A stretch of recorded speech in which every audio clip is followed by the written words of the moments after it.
Okay, so good morning no mga Karipapits.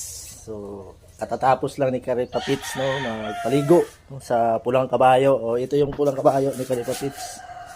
Yan. So napaliguan na no mga Karipapits. So tapos pinatuyo ko muna kasi mayroon naman akong i-apply no. Maganda kasi mainit yung panahon no mga Karipapits. So, ito yung a-applyan natin ito, mga Karipapits. Ito, yung product na to, no? So, maganda siya gamitin, no? Para makintab, no? Pag, ting-init, no? Para madali siyang matuyo, no, mga Karipapits.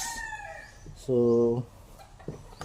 gamitan lang natin ng ito, no? Mga Karipapits. So, kasi tuyo na siya, mga